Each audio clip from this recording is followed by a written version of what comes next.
The committee was unanimous in its decision to hold all parameters and thus decided as follows. Retain the MPR at 27.50%. 2. Retain the asymmetric corridor around the MPR at plus 500 to minus 100 basis points. 3. Retain the cash reserve ratio of deposit money banks at 50% and merchant banks at 16%. And 4, retain the liquidity ratio at 30%. Considerations. At this meeting, the Monetary Policy Committee noted with satisfaction recent macroeconomic developments, which are expected to positively impact price dynamics in the near to medium term. These include the stability in the foreign exchange market, with the resultant appreciation of the exchange rate and the gradual moderation in the price of PMS. Members, however, were not oblivious to the risk of persisting inflationary pressures, driven largely by food prices. The committee noted the recent rebasing of the Consumer Price Index, CPI, by the National Bureau of Statistics, NBS, which reviewed the weights of items in the consumption basket to reflect current consumption patterns. The committee further noted that as the federal government continues to improve security in food-producing communities, supported by other measures to enhance food supply, food prices are expected to continue to moderate.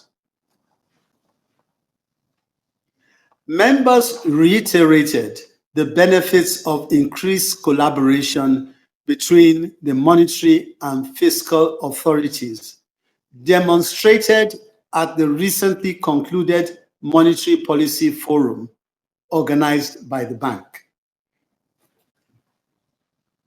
The MPC thus urged the continuing strengthening of this collaboration to achieve the mutually beneficial objectives of price stability and sustainable growth. The committee highlighted the benefits of the improvements in the external sector to exchange rate stability, including the convergence of rates between the Nigeria foreign exchange market and the Bureau de Change, and urged the bank to not to relent in its effort to boost market liquidity.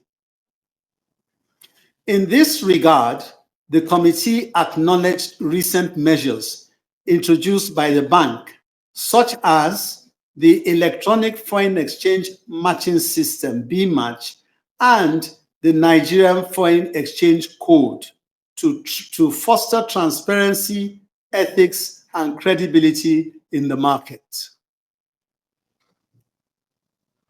The MPC is thus of the view that following major policy measures undertaken by the monetary and fiscal authorities, the flow of foreign direct and portfolio investments, as well as diaspora remittances, are expected to increase as investor and stakeholder confidence improves. Furthermore, the improvement in oil production, which was 1.54 million barrels per day at the end of 2025, at the end of January 2025, will enhance the current account position of the balance of payments, with the attendant positive impact on external reserves. The MPC observed that despite pockets of macroeconomic headwinds confronting the Nigerian economy, the banking system has remained robust and resilient. Members, however, urged the bank not to relent on its keen surveillance of the banking system, especially at a time of significant exogenous and endogenous headwinds. In addition, members called on the management of the bank to closely monitor the ongoing recapitalization of the banking system to ensure the injection of quality capital as envisaged in the framework. Overall, the MPC acknowledged the various policies by the bank aimed at anchoring inflation expectations, easing exchange rate pressures, deepening financial inclusion, and improving the transmission mechanism of monetary policy.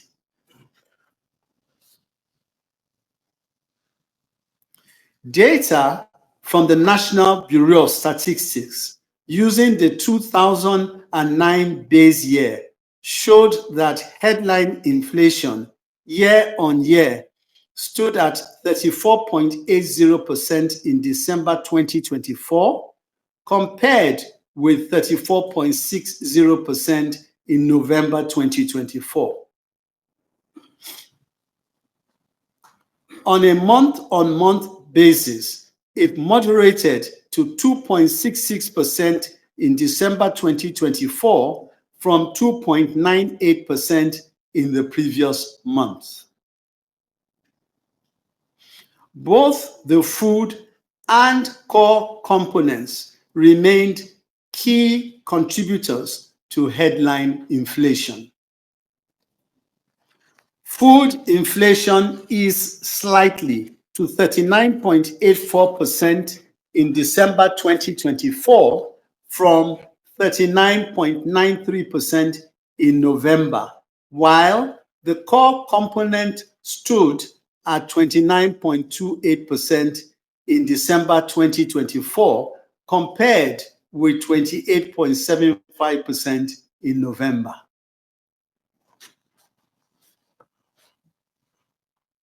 Following the rebasing exercise and revision of the weights of the consumption basket using a 2024 base year, headline inflation for January 2025 now stands at 24.48% year-on-year, while the food and core components stood at 26.08 and 22.59% respectively. In the view of members, the new base year and reconstituted consumption basket represents the current economic realities. Real GDP year-on-year grew by 3.46% in the third quarter of 2024, compared with 3.19 and 2.54% in the preceding and corresponding periods, respectively. Both the oil and non-oil sectors contributed to the growth, with the services sector being the main driver. While the non-oil sector is expected to continue to lead output growth in the near term, sustaining the increase in oil production will enhance the contribution of the oil sector to GDP growth.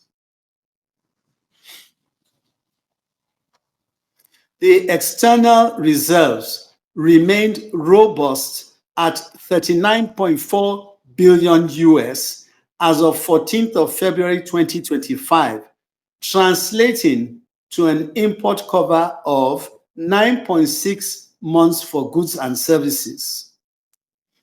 In addition to this, the balance of payments has remained strong with a positive current account balance of $6.06 billion as at the end of the third quarter of 2024.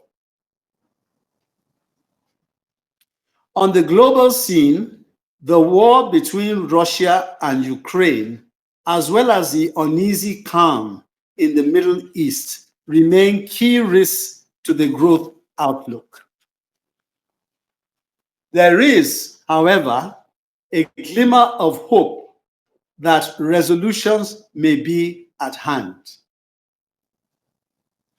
In addition to these legacy risks, the adoption of increased tariffs by the new US administration against its trading partners and retaliatory tariffs may result in elevated inflation and tempered growth in 2025.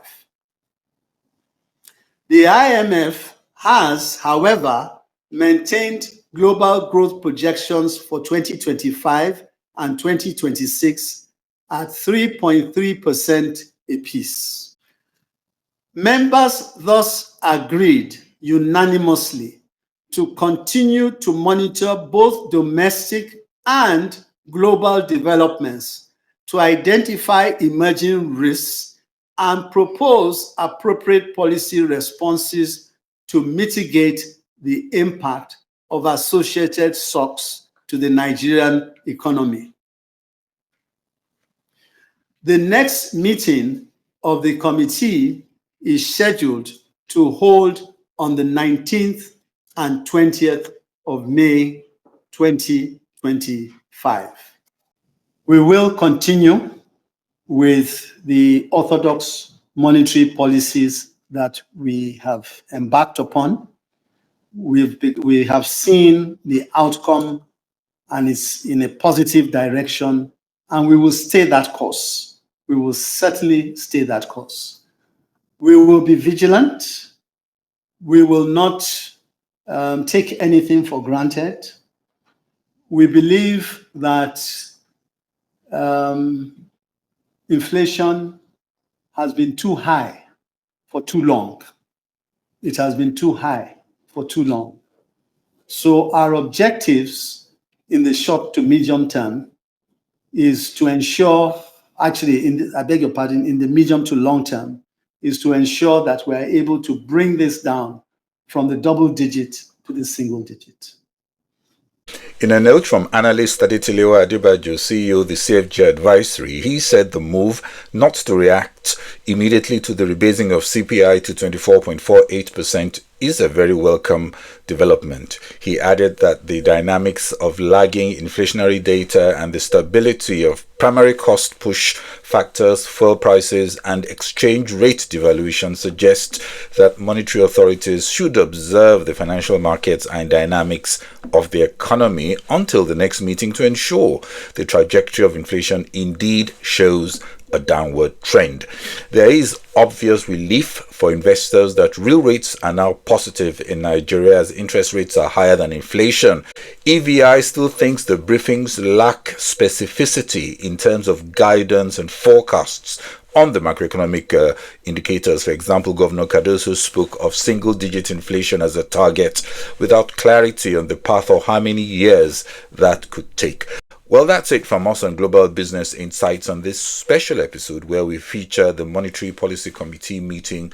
That's the press briefing of the central bank after the 299th MPC meeting. Enjoy the weekend, and this is Bodio Shosami. Thanks for watching. Bye-bye.